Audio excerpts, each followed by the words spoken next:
Asher has MEN2B, which is a very rare variant of multiple endocrine neoplasia. His condition causes medullary thyroid cancer.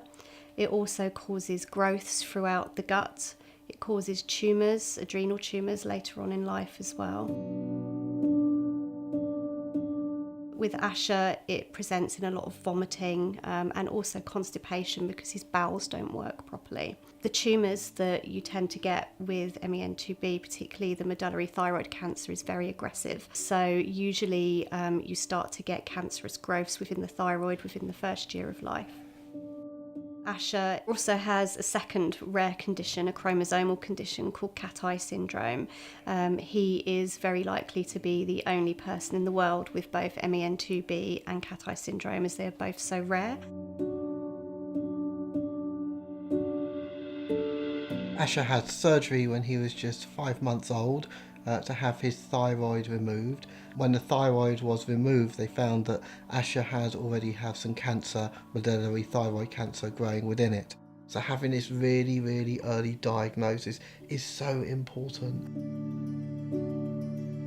I think the things for the medical professionals to look out for, obviously the issues we have with feeding, the issues with the gut and problems around that. One other thing though, which is a really good marker, is the fact that he doesn't produce tears.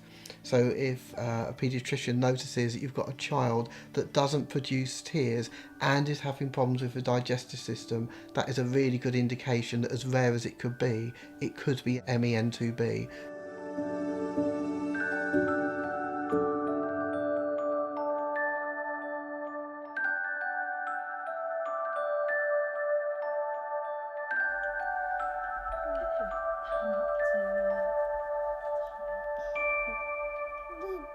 Since Asher had his diagnosis, life's been a real roller coaster, really.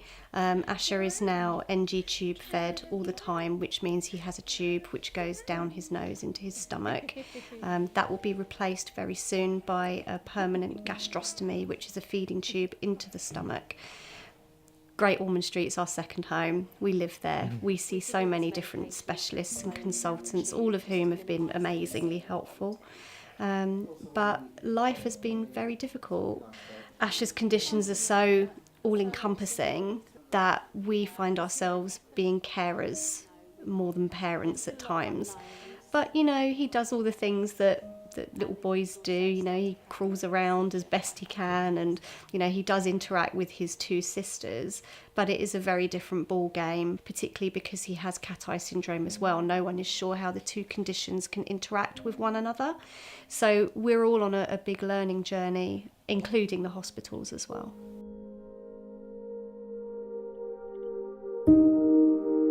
When Asher was diagnosed, we obviously, like the majority of people, had no idea what MEN2B was. So I took to the websites and tried to find information out there, but it was all very medicalised. And then I happened to stumble across a men's website.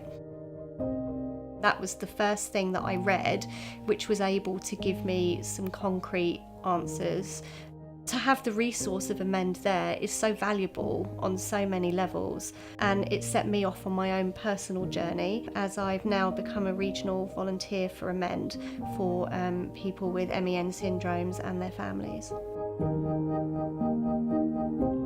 It's important to raise awareness about MEN2B because it is so rare and there is so little information out there on it. You can save lives by raising awareness.